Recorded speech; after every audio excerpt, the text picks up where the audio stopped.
Sa aking pagsisimula ay tayo po muna ay manalangin sa sa mga oras na ito. Panginoong Diyos, salamat Ama sa pagkakataon na inyong pinagkaloob sa akin, Panginoon, na makatayo, Panginoon Diyos, sa inyong harapan. Salamat Ama na kayo po ay patuloy na gumabay sa amin, maging sa mga buhay na nandito, Panginoong Diyos. Dalangin ko po, Ama, na buksan niyo po ang aming mga puso sa mga salita at mga mensahe niyo, Panginoon, sa mga oras na ito. Dawa ang lahat ng makikinig, Panginoon, na itanim niyo po sa kanilang mga puso, Panginoong Diyos, ang inyong mga salita. At itanim niyo, Panginoon, upang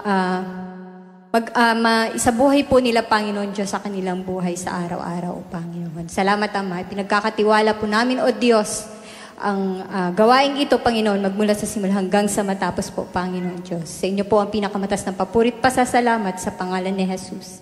Amen and amen. Ayun. Alam ko po ngayon ay, sa mundo ngayon ay grabe ang ating nararanasan. Di ba? Yung parang, sino ba dito yung nakakaranas na or nakakapansin na parang pabigat na ng pabigat ang takbo ng mundo? 'Di ba? Parang ganoon na yung nararamdaman natin, nakikita natin. Parang ang mundo ay papalayo na ng papalayo sa Diyos. 'Di ba? Mapapansin na lang natin sa kapaligiran natin na parang na-amaze tayo na parang bakit ito na yung panahon ngayon? Iba na siya. So, tanong, bakit nga ba? Bakit tila nagiging mas magulo, mas makasarili, at mas walang pakialam ang mga tao? Di ba? Bakit nga ba ang mga tao ngayon ay tinatangkilik ang kasinungalingan at hindi nila iniibig ang mabuti? Di ba? Meron tayong napapansin na po natin yan, lalo tayong mga Kristiyano, nakikita po natin yan araw-araw sa ating buhay. Hindi ito bago. Di ba? Hindi ito bago. Si Pablo ay nagbigay ng babala kay Timoteo.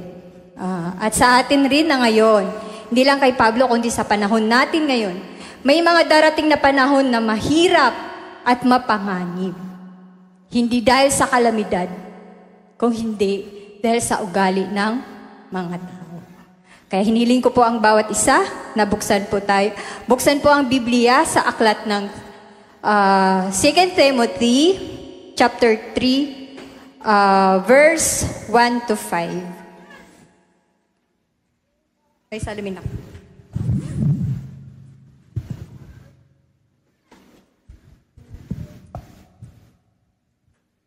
Ayun po.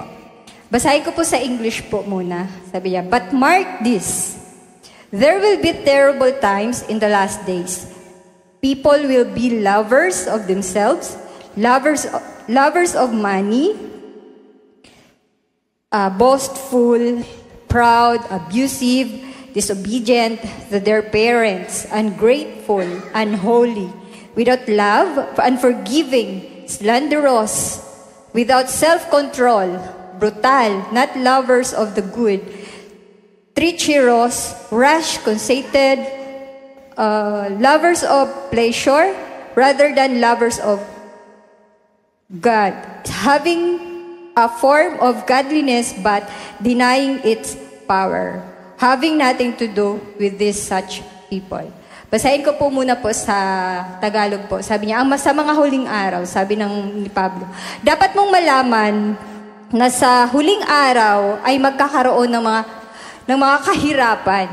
Ang mga tao ay magiging makasarili, sakim sa salapi, palalo, mapagmataas, mapagsamantala, suwail sa magulang, walang utang na loob at lapastangan sa Diyos. Sila'y magiging malupit, walang habag, mapanirang puri, marahas, mapusok at namumuhi sa mabuti. Sila'y magiging mga taksil, pabaya, mayabang, mahilig sa kalayawan at walang pag-ibig sa Diyos. Sila'y magkukunwaring makadiyos, ngunit hindi naman nakikita ang kapangyarihan nito sa kanilang pamumuhay. Iwasan mo ang ganyang uri ng mga tao. Ayun, yun po ang paalala ni Pablo ng panahon kay Timoteo. Ayun, purihin ang Panginoon Diyos sa kanyang salita. Ito po ay mahalaga po sa ating buhay, lalo na sa ating bilang isang Kristiyano. Ang mga salitang ito ay parang nagbibigay po sa atin ng babala. Okay. Ito yung binibigay niya sa atin, na sa mga huling araw, ito po yung mararanasan natin. Ito yung makikita natin sa mundo. Ito yung madalas na, ito yung pagbabago na makikita natin sa mundo. Ayun, para lang siyang diba, sino dito yung nagbabiyahe, gumagamit ng Waze, o di kaya Google Map? Diba? Ang Google Map or Waze ay nagsasabi yon, traffic dyan, so iiwas ka. Diba? Hindi ka naman dadaan doon pag sinabi ni Google Map or ni Waze na traffic. O di kaya, merong ginagawang may nagawang daan. So, di ba, i-guide ka niyan ng Google Map o di kaya ng Waze. So, yun ay tinatawag na babala sa atin. So, kapag may babala na may traffic o aksidente, hindi natin yon binabaliwala. Kung hindi, sinusunod natin or iniiwasan natin. Gayan din ang babala ni Pablo. Huwag nating baliwalain dahil ito'y totoo at nangyayari ngayon. Diba? Nakikita na po natin. Yan po ay nangyayari. Sabi nga dito sa mga huling araw, ano po ba yung paglalarawan ng mga tao sa mga huling araw? Sa sinabi dito sa verse 2. Sabi niya, makasarili at maibigin sa salapi. Sino po ba dito yung mas pinapahalagahan ang salapi kesa sa magkaloob? Diba? Yung parang may kwento po na marami po mga tao ngayon na kahit sobra, di ba, meron sobra, ayaw tumulong kasi iniipon para sa sarili. Kasi ang katwiran nila, ako naman naghirap nito di ba? Pinagtatrabahuan ko to. Sabi niya, bakit ko ibabahagi sa iba? Para sa future ko to, di ba? Imbis na itulong sa iba, kinikip para sa sarili. Ano po ba ang tawag sa mga taong ganun? Kay makasarili, naging maibigin sa salapi na ginugugol ang oras para sa salapi at hindi marunong magbahagi sa iba. Ay sa amin po ngayon ay medyo naranasan ko yan. Kumbaga parang hindi naman siya talagang pero parang lang ako sa sitwasyon namin ngayon. Medyo na-check din ako. Kasi hindi naman hindi siya kalaban yung nangyayari sa mana ng tita ko. Kumbaga parang ganun. So may mga bagay na ayaw ipagamit. Ang katwiran nila ay bahala masira yan. Di ba? Parang bahala masira yan, huwag niyong gamitin. Di ba?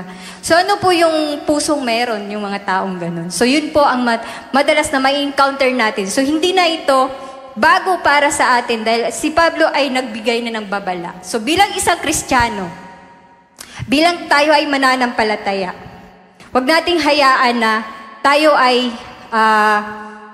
malinlang ng mga ganong taktika ng kaaway.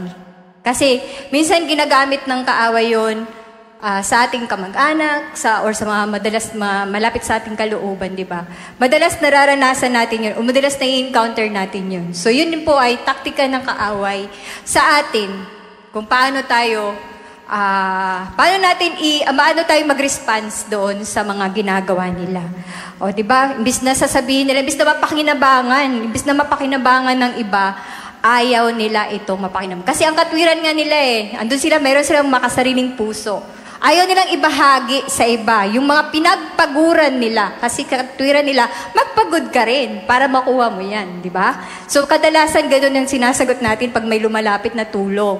Nawa sa atin bilang isang Kristiyano ay hindi natin to inuugali. Kasi, yun po ang paalala sa atin ni Pablo. Nakakalungkot na minsan mga kamag-anak pa natin malapit sa ating puso ang siyang doon pa natin nararanasan, di ba? Minsan pag lumalapit tayo sa mga kamag-anak, humingi tayo ng tulong. Kahit meron man sila, sinasabi nilang wala. Naranasan po ba natin yun? Kami madalas, kumbaga kahit meron, sasabing wala kaming pera. O, di ba? So, ang sakit. Minsan malungkot, nakakalungkot. So, nawa, bilang isang Kristiyano, wag po natin ugaliin yun. Di ba? May kwento po nga po na isang pastor. Napanood ko to sa malalang mga mga matagal na panahon na. Isa siyang pastor na nung una, okay naman ang pamumuhay nila. So, dahil sa yung mga member at saka mga ibang mga mga kapitbahay nila, mga tao na kilala na siya ay matulungin. Pumupunta doon sa kanya, kahit 10 oras ng gabi tumatok, Pastor, wala kaming ganito, tulungan mo ka tumulong. So si Pastor, bigay lang ng bigay. So lahat ng oras talagang ganun, bigay lang siya ng bigay. So yung anak niya, nakikita yung mga ganong ginagawa ng pastor. Iniisip ng anak niya, bakit binibigay ng tatay ko yan, dapat sa amin yan. Sabi niya, bakit kami, imbis na masarap ang ulam namin, binigay pa ng tatay ko. Yung parang ganun yung naging puso niya. So naging makasarili siya. So hindi niya, pero lagi siyang kinakausap ng tatay niyang pastor na, it's better to give, na hindi lang, kasi itong pag nagbibigay tayo, nagpapautang tayo sa Panginoong Diyos. Diba, laging yun naman nakasulat sa Biblia. So yun ang ginagawa ng pastor. Pero yung anak niya, hindi niya kayang tanggapin yun. Kasi naghihirap daw sila dahil lahat daw na meron sila, binibigay na ng pastor, binibigay na ng tatay niya sa iba. So paano naman daw sila? Imbis na bibili siya ng ganito, bibili siya ng ganyan, hindi na siya makabili.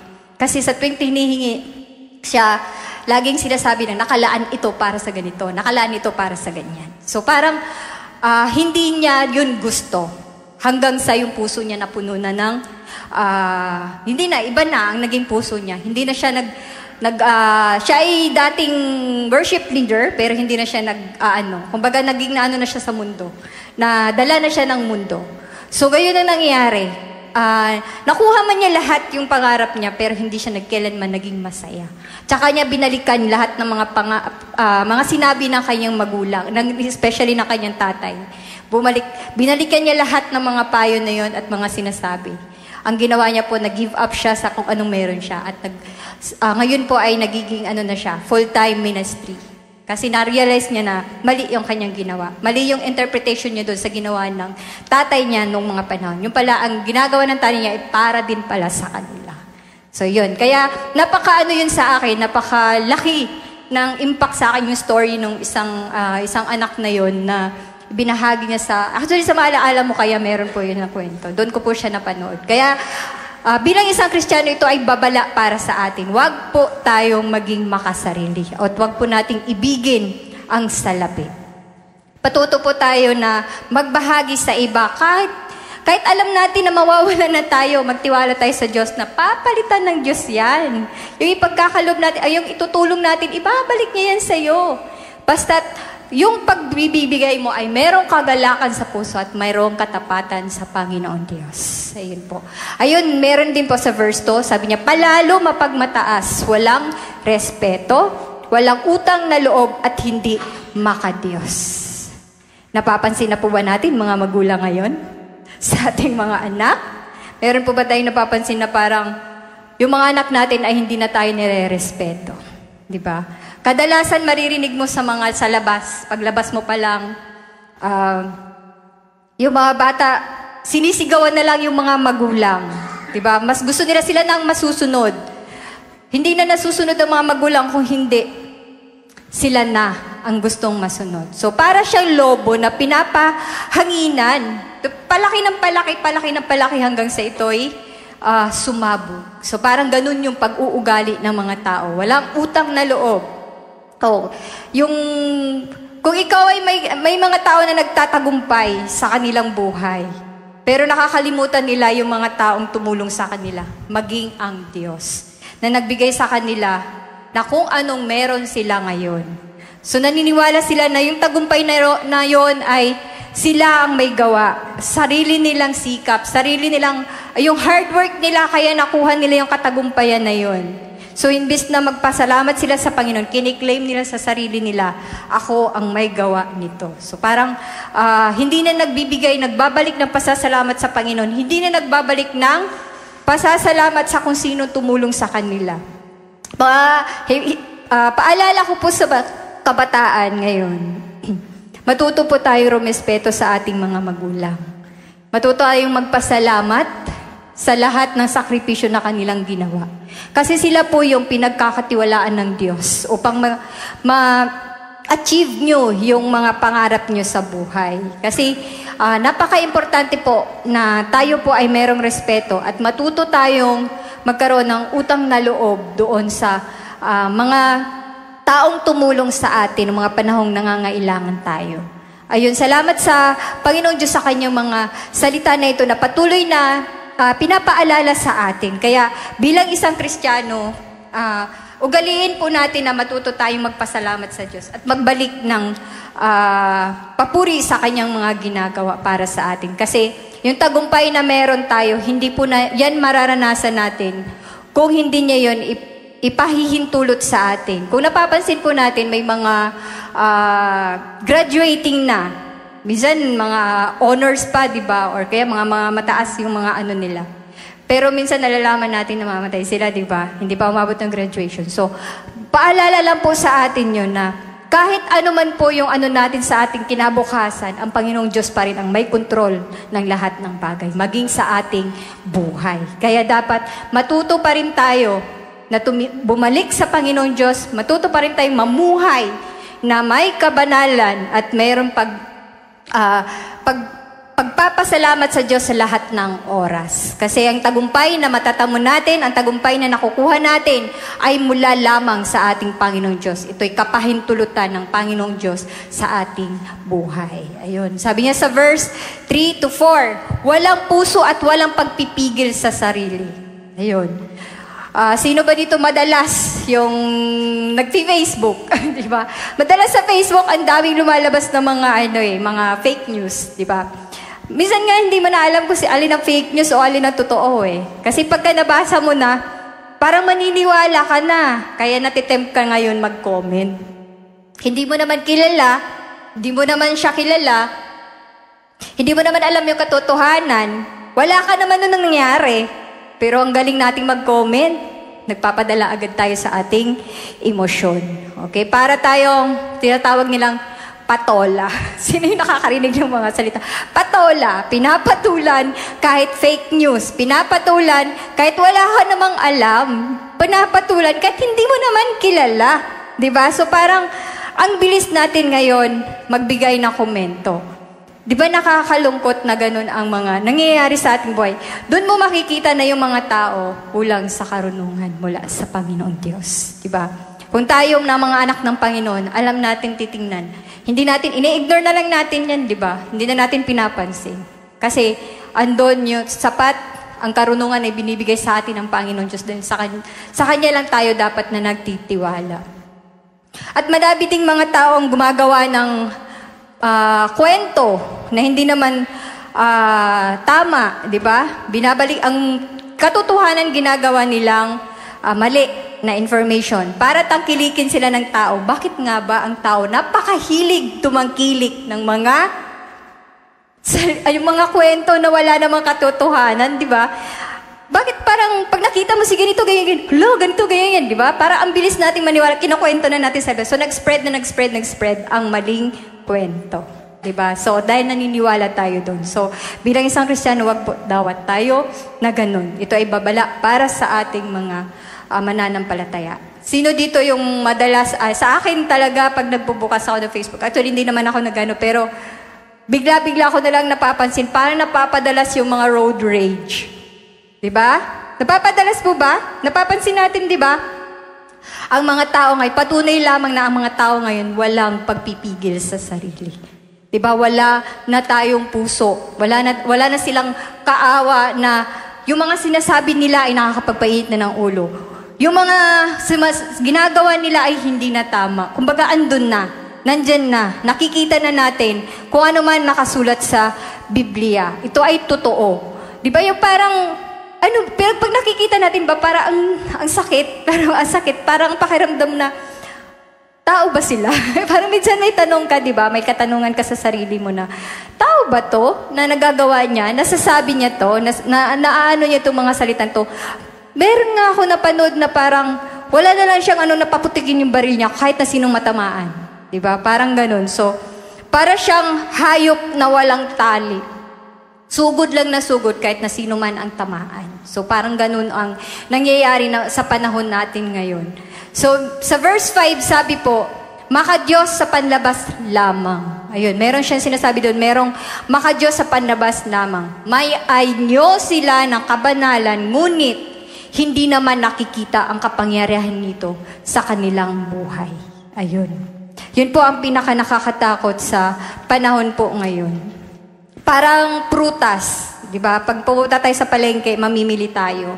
Makita natin yung isang prutas pulang-pula. Parang naaakit tayo dun sa pula. Pero pag binuksan na natin, ang laman pala ay bulok.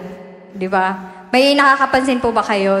Or minsan naman, ang sarap tingnan pag tinikman mo, walang kalasa-lasa. Di ba? Ganon yun ang mga, ayun po ang ating, ganon din po ang buhay ng isang tao na kahit araw, every Sunday, nandun siya. Pero pag uwi niya ng bahay, makikita mo kung ano yung ugali nila. Mayroon doon, pag uwi, minumura yung anak, di ba?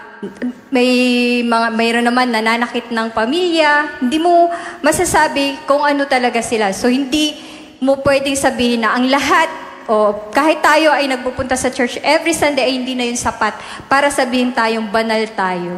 Kasi karamihan minsan naririnig natin, simba ka ng simba pero ano ka naman, para may something silang sinasabi. Kasi bakit? Dahil yun po ang nakikita nila sa'yo. Na hindi basihan na nagsisimba tayo every Sunday ay banal na tayo at meron ng sa atin. Kung hindi, importante pa rin na nakikita sa panlabas at sa kalooban natin bilang isang Kristiyano. Hindi po tayo na lang na parang ginawa na lang nating routine ang pagsisimba every Sunday. Kung hindi, paglabas po natin, anumang mga salita na ating maririnig dito ay ating inuugali at ating binabahagi sa mga taong ating nasasalamuha sa araw-araw. Dapat yun po ang dapat makita sa atin bilang isang mananampalataya at isang tagasunod ng ating Panginoong Diyos. Ayun po. Yung mga ito ay itong babala para sa atin ng Panginoon. Hindi lamang yun sinabi ni Pablo kay Timoteo, kung hindi para sa atin ngayon na mga mananampalataya. Kumbaga, pansinin natin, bukas na ang ating kaisipan, bukas na ang ating kamalayan sa mga nangyayari sa mundo ngayon. Kumbaga, hindi na ito bago para sa atin kasi ito ay nakasulat sa Biblia. Patunay lamang na anuman ang nakasulat sa Biblia ay totoo. At hindi natin pwedeng pagdudahan na ang mga nakasulat dito, ang maaaring mga mangyayari ay mangyayari at mangyayari sa darating na panahon. Kaya dapat po tayong mga mananampalataya, tayo po ay maging handa. Pakinggan po natin ang mga babala sa atin ng Panginoong Diyos. Pagbasa po tayo ng Biblia para tayo po ay may palaging merong guide. Di ba napakahalaga yun sa ating buhay na magkaroon tayo ng guide. Kasi mahirap gumalaw, mahirap kumilos na walang gabay, di ba? Walang gabay sa Panginoong Diyos. Okay. Ano ba yung hamon sa atin ng Panginoong Diyos sa ating buhay? Ano bang hamon? Bilang mananampalataya ni Kristo, ito ay isang hamon sa atin. Mamuhay tayo ng may tunay na kabanalan. Okay.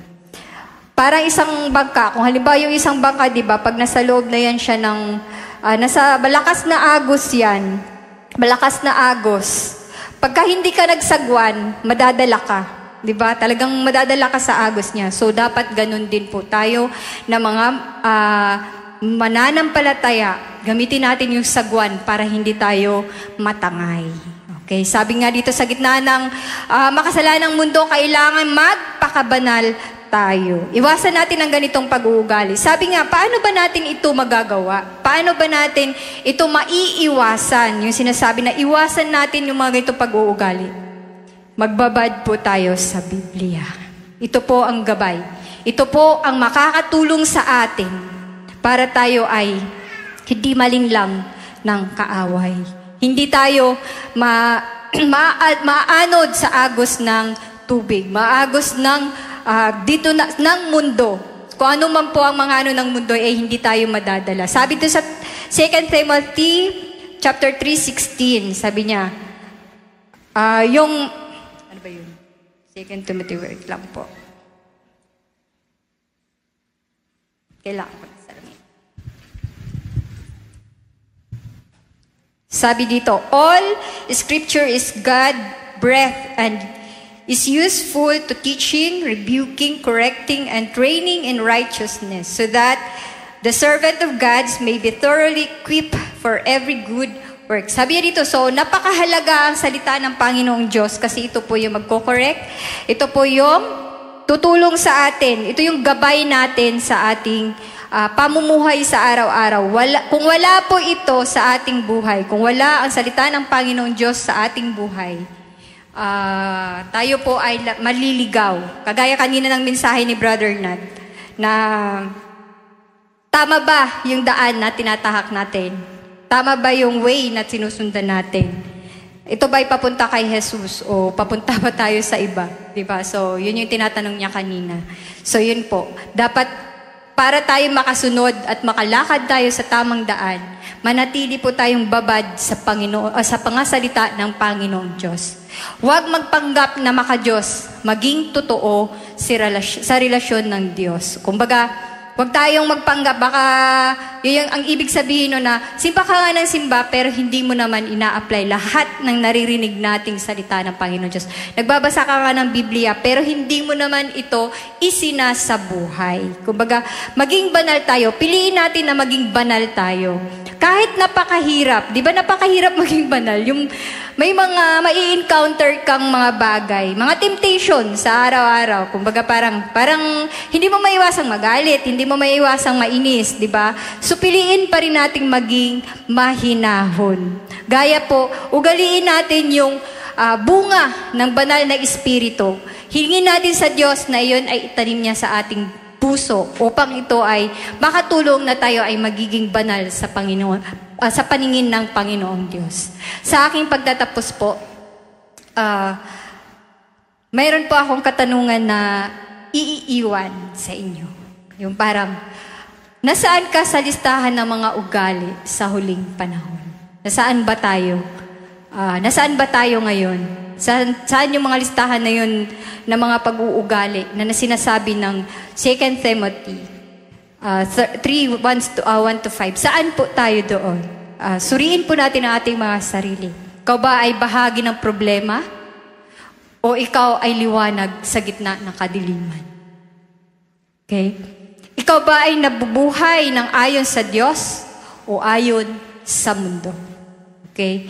Yun po ay ito po ang panahon para tayo ay magsuri sa ating puso.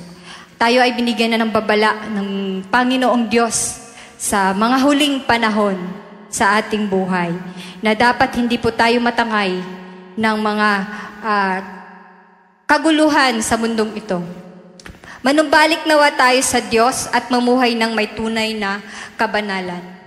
Hindi lang sa anyo, kundi sa kapangyarihang nagbabago ng buhay. Kasi hindi po tayo makakaklaim na tayo ay Kristiyano kung hindi po tayo ay hindi nakikita sa ating pagkatao, hindi nakikita sa kaloob-looban ng ating puso. Minsan guilty po ako sa mga ganitong panahon. Kaya nung binasa ko po ito talagang sabi ko, oo nga, nache-check ako. Sobrang napakalaking impact para sa aking sarili.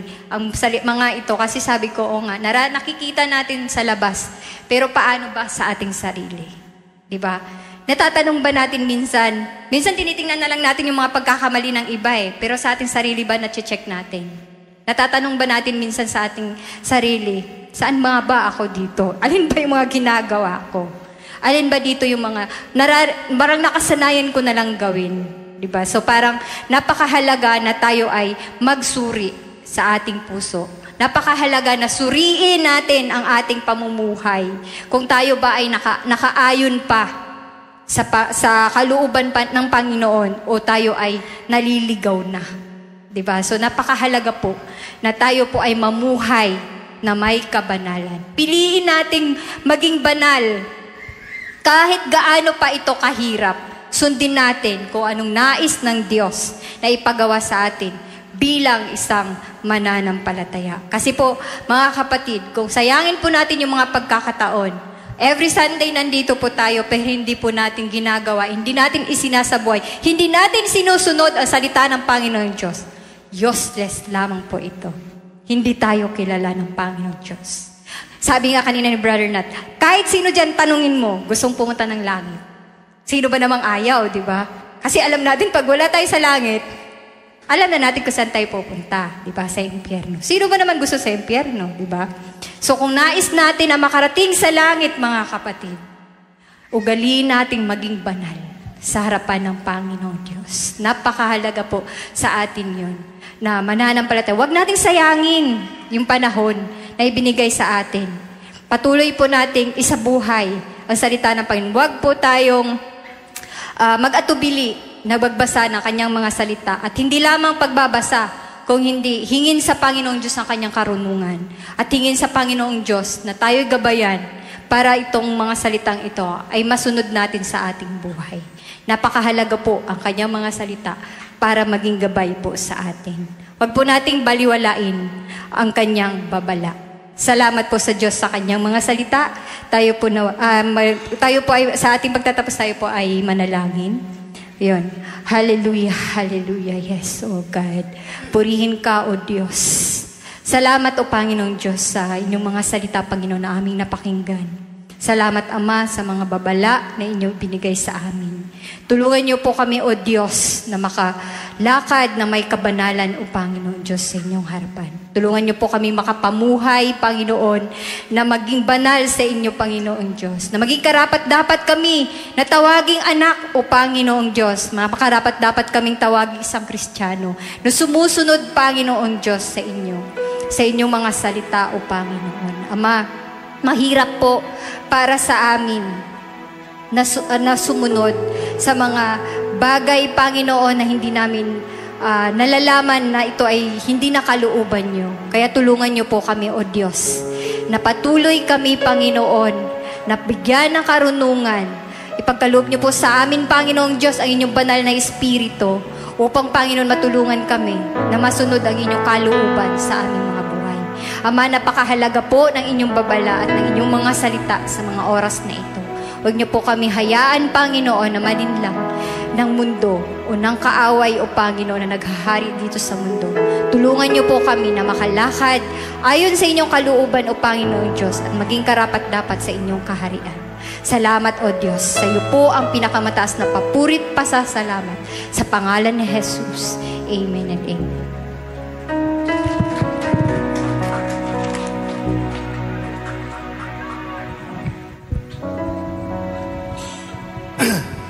Praise the Lord. Praise the Lord. Palapakan po natin minsan pa ang ating Panginoon. Hallelujah. Maraming salamat, Sister Raquel, sa mga salita ng Panginoon na at ibahagi sa ating pong kalagitnaan. I believe na ito po ay isang seryosong babala ng Biblia ni Pablo para po sa atin. At totoo po na ang church ay dumaan sa tinatawag na Great Apostasy. Sabihin, sabi nga sa Bible, manlalamig ang pag-ibig ng marami in the last days. Amen? Kaya nga, it is a perilous times na sana sa atin ng mga mananampalataya na magbago man ang ibang tao, wala kay Kristo. Pero the only thing na maging batayan natin sa ating buhay para hindi tayo makompromise ay salita ng Diyos. Para hindi magbago yung ugali natin, hindi magbago yung ating pananaw, lalo pagka tayo umunlad. Alam mo, maraming tao umunlad, nagbabago pati ugali. Pag yumaman, ang dinidiyos nila yung kanilang kayamanan. Hallelujah. Nakita ko po na nang kami nag-mission, and then yung anniversary natin, sina Pastor Sonyo ay nag-sacrifice ng almost 200,000 para ipamigay sa mga membro. Pesos, pera. yung grand prize ay, ang worth niya ay 49. Almost 40,000. E-trike, no? Na nakuha po ng isang teacher ng Jose sa Mindoro. Lahat po ng pinamigay, halos inabot po ng mahigit 200,000. Pumunta po kayo ng Romblon. Kami libre. Libre ang aming pamasahe, libre ang aming transportation papuntang Romblon. Libre ang barko namin. No? Namili sila ng bigas. Almost 15 kabans, no? Na bigas. Yun po ay pera na pinag-ipunan ni Pastor Asonio at pinamigay sa mga tao, sa mga kamag-anak na kahit hindi ka kamag-anak, nandun eh. So, ibig sabihin, kasi nga, sa huling panahon, ang idudiyos ng tao pera. Tanda natin yan. Kaya nga sabi doon, lovers of self, lovers of money. Pagkapera ang didyusin natin, kapatid mga minamahal, makakompromise ang ating relationship kay Lord. Diba? Kaya nga, tanda natin ang great commandments ng ating Panginoon na kasi sabi ng Bible, you shall love the Lord with all our hearts, with all our soul, with all our might. Buong isip, buong lakas, at buong kaluluwa. Ibigin natin ang ating Diyos. Amen. Pag mahal natin si Lord, mahal natin ang ating kapwa. Amen. Sabi nga ni Annie, sa kanyang comment dun sa mga sa mission trip na ginawa po natin, nakakasama sila pa sa Sonyo. Isa po'y nagpapasalamat sa Panginoon sapagkat ang Hosea na particular, siyempre kasama po kami doon, has a big heart for a mission. Bakit? Alam po niyo, bago po, nung kami bumalik po ng Odjongan, pinuntahan namin yung mga dati namin kasama, mga pastors, na nakakilala po namin. Yung ilan sa kanila ay ninong namin at ninang sa kasal. Bisita namin yung dating supervisor ng Foursquare sa Odjongan. Pinuntahan namin yung aming pong malapit pang kamag-anak ni Pastora, ni Binan, na professor po namin sa Bible School na halos nakarating na lamang. Ako po sa wheelchair, sila mag-asawa. Sabi ni isang pastor, Pastor, nakakaawa ang kalagayan ng mga senior pastor, tumandang pastor na talagang mahirap ang kanilang kalagayan. Pinuntahan po namin, sadyang napakahirap at nakakaawang kalagayan. Hindi na kayo makilala ni Pastora, pero yung saya na naramdaman ng aming po dating professor sa Bible School at tinang namin sa kasal, na nabisita namin at nagdala po kami ng mga blessing para sa kanila. Even though na wala na po kami sa Foursquare, pinunta namin yung dating supervisor, natutuwa sila. Bakit? Sa ministry, sa gawain ng ating Panginoon, mahalaga yung puso natin. Na hindi tayo dapat tumingin sa anumang sekta mayroon tayo. Amen? We are one in the family of God. Amen. Tanda natin, we are living in the last days. And this warning, according to Paul, kay Timothy, na it is perilous times. Nakakatakot. Kaya nga, huwag tayo maging makasarili. Hindi kailangang yumaman muna tayo para tayo makatulong sa iba. No? Hindi kailangan na magkaroon tayo ng maraming pera bago tayo magpagamit kay Lord. Ang importante yung puso natin. Amen? Hallelujah. Importante yung puso natin na maging bukas para sa iba. Hallelujah. Maraming tao naghihintay sa atin. Maraming mga mahal natin sa buhay na tinitingnan tayo. Ano ba ang mayroon ka? Anong pagbabago sa buhay natin? Kaya nga, yung pamumuhay natin, napakahalaga. Time will come.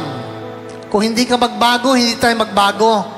Pagdating sa kabilang buhay, sisisihin ka ng iyong mahal sa buhay.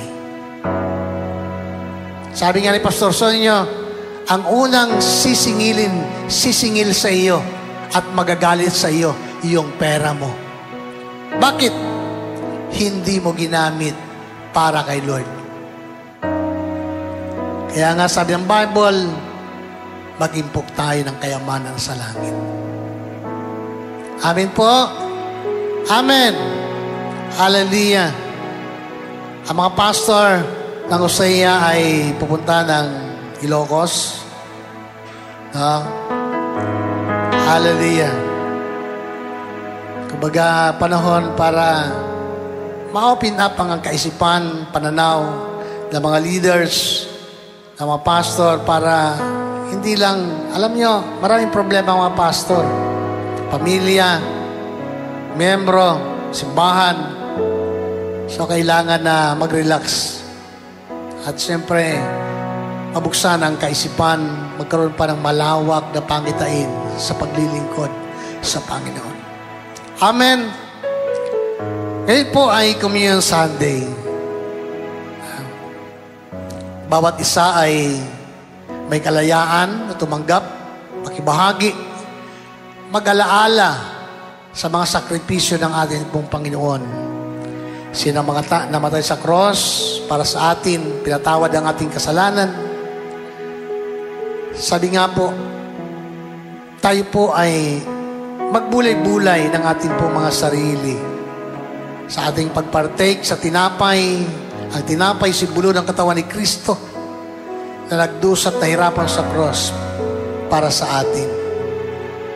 Nawa ang ating pagpartake sa komunyong ito, unang-una ay hindi maging hatol sa ating buhay. No?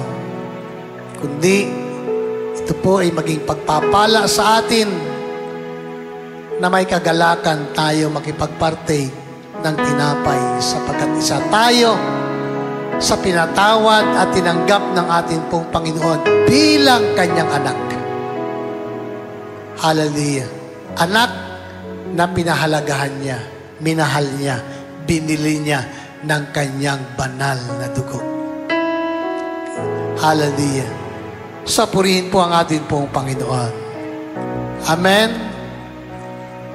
Sabi ni Pablo, ito ang aral na tinanggap ko at ibinabahagi ko sa inyo. Hallelujah.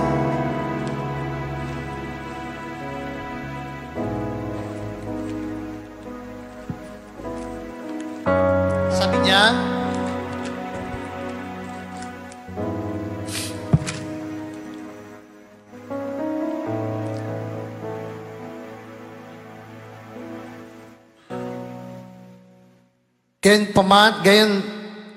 gayon man,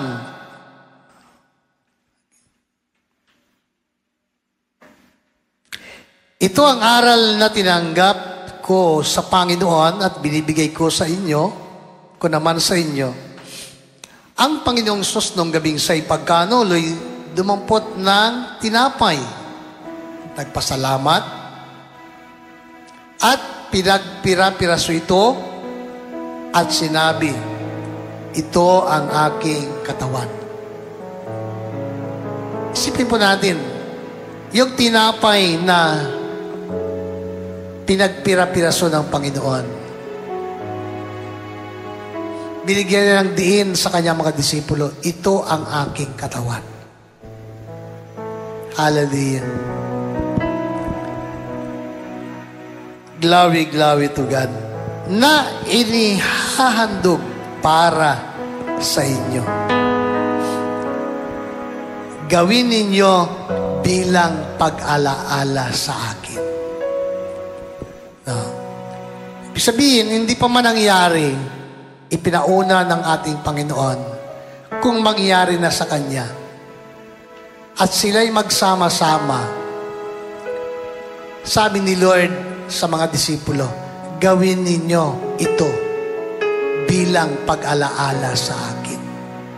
Kaya nga inaalala natin na tuwing unang linggo, yung kamatayan at muling pagkabuhay ng Panginoon hanggang sa Kanyang muling pagbabalik. Huwag nating sayangin. No? Huwag nating aksayahin. Mamuhay tayo ng karapat-dapat sa Panginoon. Bakit? Sabi ng Bible, wala nang hain. Wala nang pangalawang hain ang Diyos para sa atin. Bakit? Minsan lang, inialay ni Kristo ang kanyang buhay. Pagbalik ng Panginoon, siya'y babalik hindi para iligtas tayo. Babalik si Kristo na para ganapin niya ang kanyang mga pangako para sa atin. Ang dala niya, gantimpala. Kaya nga huwag tayo magsawa na gumawa ng mabuti. Huwag tayo magsawa na maglingkod. May reward na naghihintay para sa atin. Hallelujah. Glory to God. Gayun din naman, matapos paghapunan ay hinawakan niya ang saro at sinabi, ang sarong ito, ang bagong tipan na pinagtibay ng aking dugo. Tuwing inumin ninyo ito, gawin ninyo bilang pag-alaala sa akin. Sapagkat tuwing kakain kayo ng tinapay na ito at iinom sa sarong ito, ay pinapahayag ninyo ang kamatayan ng Panginoon hanggang sa muling pagparito niya. Once we partake the communion, ipinapahayag natin, kaisa ka. Kasama ka. Anak ka ng Diyos. Amen? Amen. Ipinapahayag mo na ikaw ay may karapatan na makibahagi sa communion, sa tinapay, katawan ni Kristo. At ito'y pinagtibay ng dugo ng ating pong Panginoon. Kaya nga, kung tayo po'y may karamdaman, naniniwala tayo, tinubos tayo at binayaran ni Kristo ng kanyang banal na dugo. Hinugasan niya ang ating karumihan. Hallelujah. Ngayon, sabi niya, sapagkat tuwing kakain kayo ng tinapay nito, pinapainom sa sarong ito, ipinapahayag ninyo ang kamatayan ng Panginoon hanggang sa muling pagparito niya. Ngunit ang sino mang kumakain ng tinapay at inom sa saro ng Panginoon nang di nararapat ay nagkakasala sa katawan at dugo ng Panginoon. Kaya dapat siyasatin ng tao ang kanyang sarili bago kumain ng tinapay at uminom sa saro. Sapagkat ang sino mang kumakain at inom ng hindi pinahalagahan ang katawan ng Panginoon ay kumakain at umiinom ng hatol sa kanyang sarili. At ito ang dahilan kung bakit mahina at masasakitin ang marami sa inyo. At ang mailang namamatay pa. Hallelujah.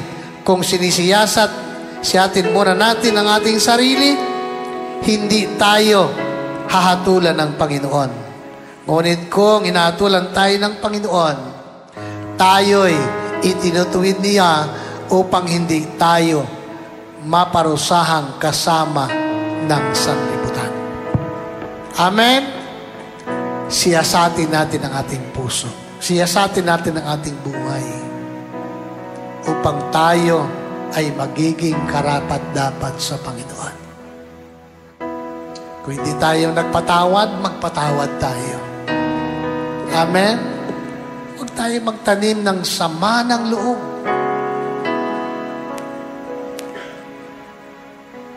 Amen? Si Kristo nagpatawad, pinatawad niya tayo. Kahit gaano karami ang ating kasalanan. Kaya nga,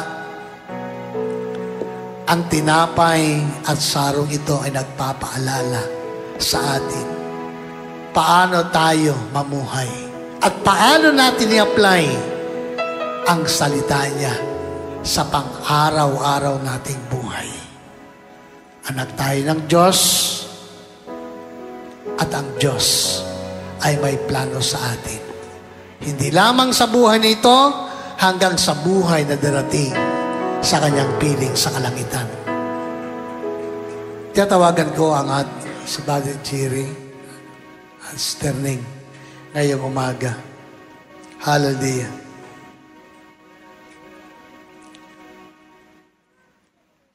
Sige po, tayo po yung manalangin.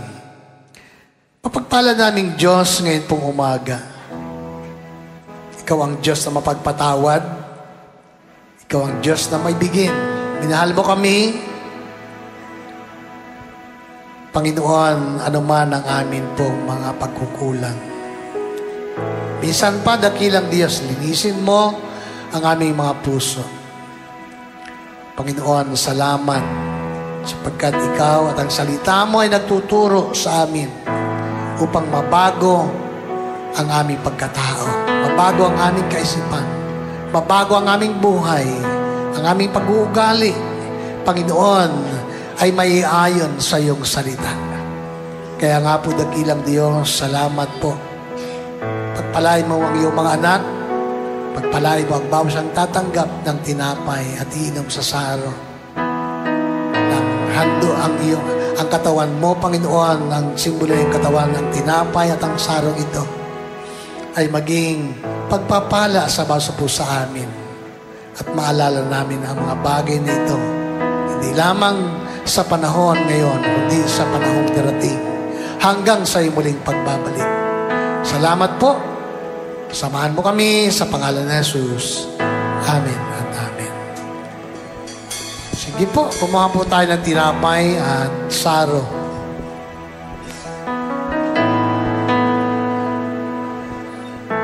Standing in awe of your grace, setting my feet in your ways,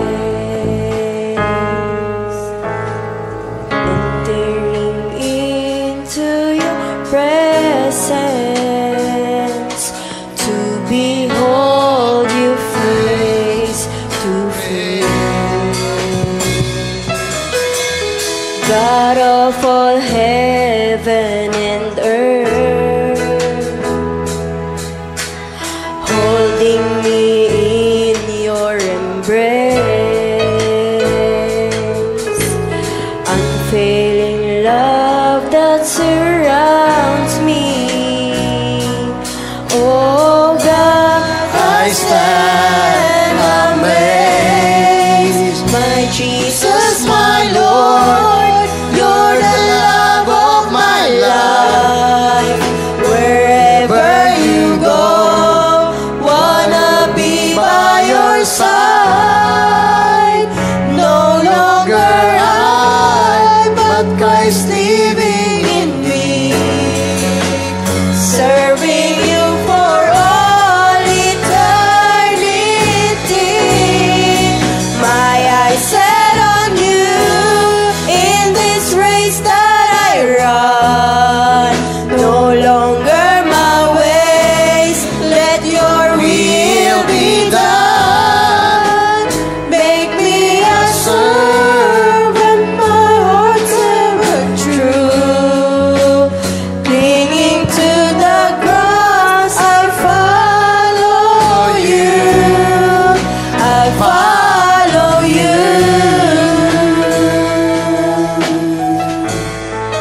Praise God. Hallelujah. Lord, salamat ngayong umaga. Narito po ang tinapay, simbolo na yung katawan. Patuloy, Panginoon, na pagpalain mo ang bawat sang tatanggap nito. Karoon ng kapangyarihan sa iyong mga buhay.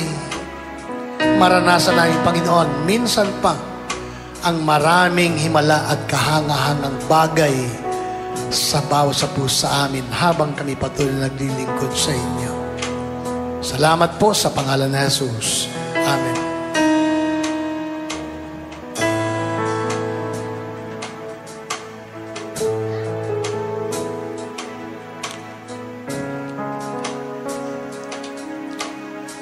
Narito, Panginoon, ang saro, katas ng ubas, simbolo na yung banal na dugo. Salamat sapagkat nilinis mo kami, hinugasan mo ang aming karumihan.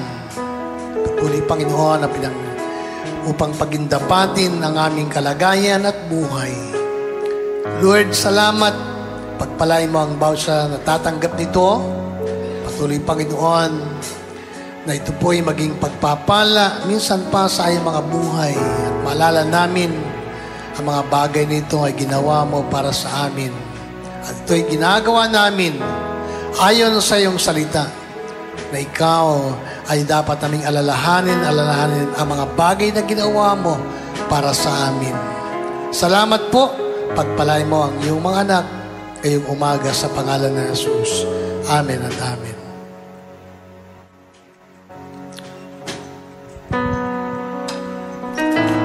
Hallelujah.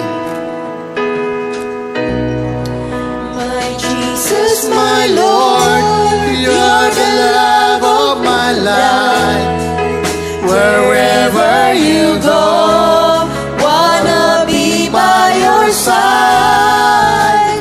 No longer I, but Christ living in me, serving you for all eternity. My eyes set on you in this race that I run. No longer my ways, let your will be done. Make me a servant, my heart's ever true. Clinging to the cross, I follow you. I follow you. Hallelujah. Oh, glory, glory to God. Hallelujah. Lord, salamat sa umaga pang ito. Salamat po sa iyong mga salita, sa paalala, para po sa bawat sa puso sa amin. Mamuhay kami ng salita mo ang siya naming gabay sa aming buhay. Totoo, Panginoon, iba ang pamantayan ng sanglibutan. Iba ang pag-uugali ng mga taong hindi kumikilala sa inyo. Subalit, Lord, salamat. Naniniwala po kami, we are blessed people. Pinagpala mo na kami ng mga anak mo. Hallelujah. Sapagkat kami at ang iyong mga anak ay mga taong binago mo. Tinawag mo mula sa kadiliman at iyong dinala sa kaliwanagan. Mamuhay kami ng tama, mamuhay kami na may takot sa inyo. Mamuhay kami na punong-puno ng pagmamahal na kaloob mo, Panginoon. Matuto kami magpatawad, matuto kami, Panginoon, at magkaroon ng pangunawa sa marami. Ikaw ang maparangalan sa iyong mga buhay. Pagpalain mo, Panginoon, ang iyong mga anak. Gabayan mo kami araw-araw sa aming pamumuhay. Salamat po sa iyong biyaya at sa kasaganaan. Sa iyo ang kapurihan, karangalan, sa pangalan ni Jesus. Amen and amen. Glory to God. Hallelujah. Praise God.